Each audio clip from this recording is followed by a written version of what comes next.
Edisi kebun jagung. Nah, kebun jagungnya ini kebetulan ini udah sekitar 73 hari.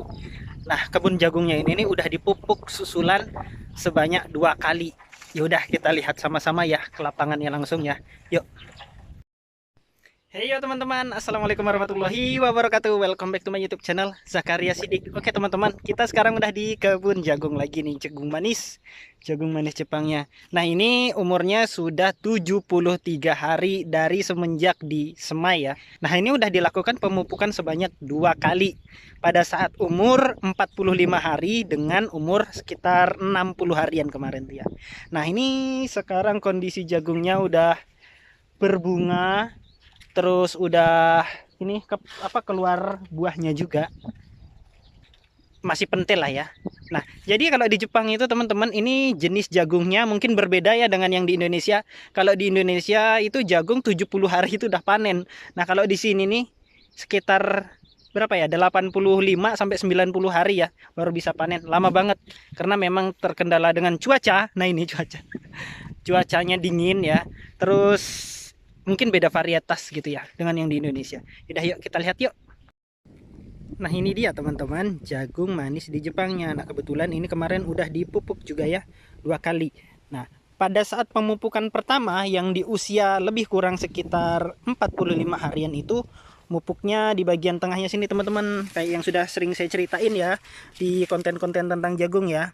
Jadi kan ini kan awalnya itu bedengan rata seperti biasa.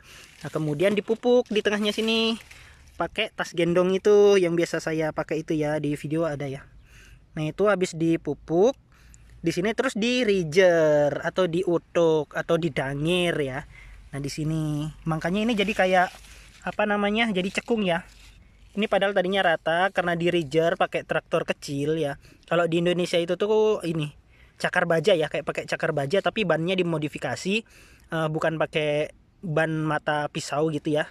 Dia ban kecil kayak gitu, terus belakangnya ada mata baja rigernya kayak gitu yang untuk ke kiri dan ke kanan, jadinya membentuk parit seperti ini teman-teman. Nah jadi waktu pemupukan di umur 45 harian itu lebih kurang jadi kayak gini. Dan kemudian pemupukan selanjutnya yang di umur sekitar 60 harian kemarin itu di pinggir sebelah sini teman-teman. Cara mupuknya ya bebas aja sih, basing. Nah ini kelihatan mesinnya, pupuk-pupuknya nih ya. Ada di situ tadi tuh yang pupuknya numpuk. Oh ya, di sini aja nih. Nah, ini pupuknya teman-teman. Pupuk yang dipakai pupuk NPK ya. Yang pertama itu yang pemupukan di usia 45 harian itu, sekitar 45 harian itu pakai NPK. Nah, yang keduanya ini, yang ini nih teman-teman.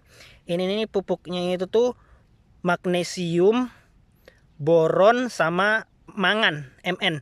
Mg, B sama Mn. Nah itu kandungannya.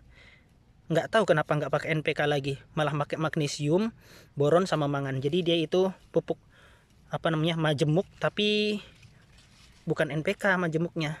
Itu teman-teman. Pupuknya di kayak gini aja. Sederhana sekali. Tinggal ditebar aja kayak gini nih. Nggak ditutup lagi kalau ini. Ya. Terus berapa sih dosisnya? Nah biasanya tuh suka timbul pertanyaan dosis nih. Aku masuk ke dalam sini biar dapat gitu feelnya ya.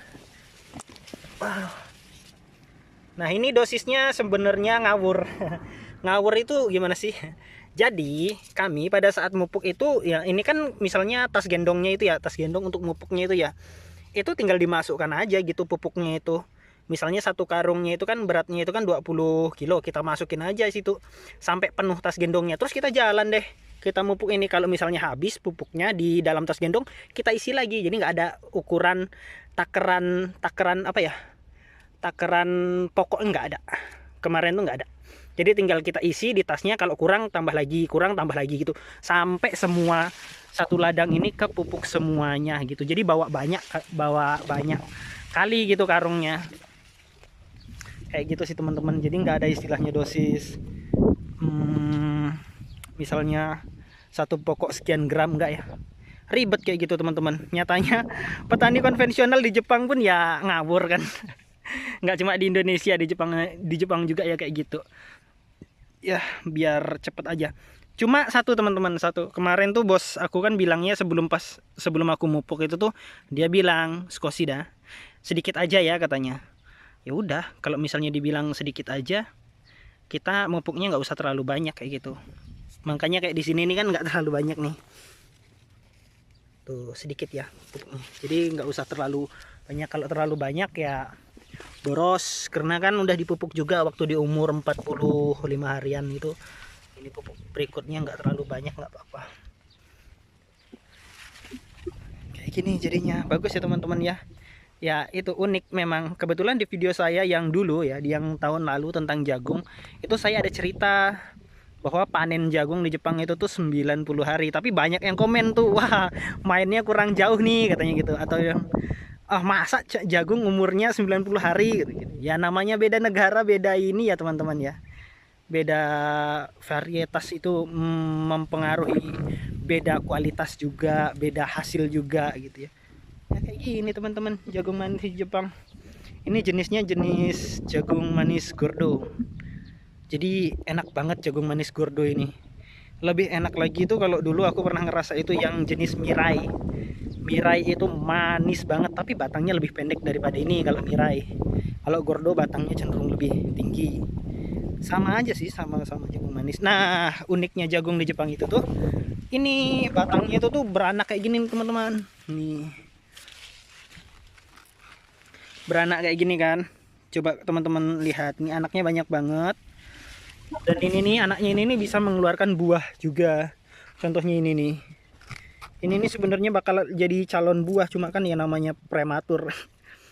Enggak ini lah, bukan batang utama ya. Nah, ini jadi buah.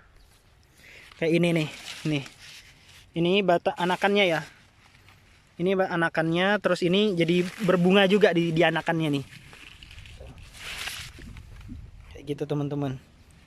Ini harusnya dibuangin nih teman-teman anaknya, cuma karena sekarang kondisi di Jepang ini angin kencang, kalau misalnya dibuangin ini rawan tumbang ya. Jadi supaya dia nggak tumbang, ini dibiarkan nih sama bos aku tumben. Kalau tahun lalu itu dibersihkan pinggirnya, kalau tahun ini nggak dibersihkan nih. Kayak gini ya. Ini kalau teman-teman ini apa namanya pecinta sapi, tukang ngarit, wah pasti jiwa pengaritannya meronta-ronta ini. Ini pasti pengen diarit aja untuk sapi ya, bener guys. Aku loh nengok ini nih, aduh rasanya pengen pengen banget apa namanya dipotong untuk pakan sapi, tapi sayang ya bos aku nggak melihara sapi, jadinya dibuang. Ini kalau di Indonesia kita punya jagung kayak gini, banyak anakan kayak gitu, lumayan ini untuk tambahan pakan sapi nih. Segar-segar hijau royo-royo lagi kan, mantap dah pokoknya. Jagung manis Jepun ya kayak gini, keren ya. Nah kira-kira kayak gitu lah sering-sering di kebun jagung manis Jepangnya. Keren banget, keren banget. Jadi kayak gitu, kalau misalnya teman-teman mungkin ada yang mau nanam jagung manis di Indonesia, syarat pentingnya itu sih ya kalau misalnya dari awal kita menanam jagung dari awal ya, misalnya tanahnya nggak pernah dikasih kapur ya, pengapuran boleh lah dikasih kapur sedikit gitu ya, biar nggak terlalu asam. Kan kalau misalnya ada bekas sisa-sisa tanaman juga kan itu bisa bikin tanah asam ya, asam organik ya kayak gitu. Boleh lah dikasih kapur sedikit, terus ataupun dikasih fosfat sedikit. Habis itu digemburin ya sampai benar-benar gembur. Setelah benar-benar gembur tanam deh. Udah ditanam nanti ya tinggal disusul aja. 2 kali pemupukan oke lah pakai NPK gitu ya. Kalau di Indonesia misalnya umur jagung itu 70 hari, anggap aja 65 hari, 68 hari ya bisa di ini sih, bisa dihitung aja mungkin mupuknya di umur berapa ya, 3 minggu sama 6 minggu ya, bisa di inilah ya diperkirakan. Teman-teman di Indonesia itu sebenarnya tuh pinter-pinter Pak, cuma karena kondisinya ini ya kadang-kadang keterbatasan sama biaya modal, terus akses, terus ini itu bantuan ini dan itunya ya kurang. Sebenarnya sama aja gitu, nggak jauh beda antara Jepang dan Indonesia. Kalau konvensionalnya sama aja, beda tipis lah gitu. Oke deh teman-teman, aku cukupin ya untuk sharing-sharing di kebun jagung manis Jepang ini. Gila keren banget ini sumpah, tapi tahun ini nanamnya sedikit. tak cukupkan sampai di sini dulu. Assalamualaikum warahmatullahi wabarakatuh.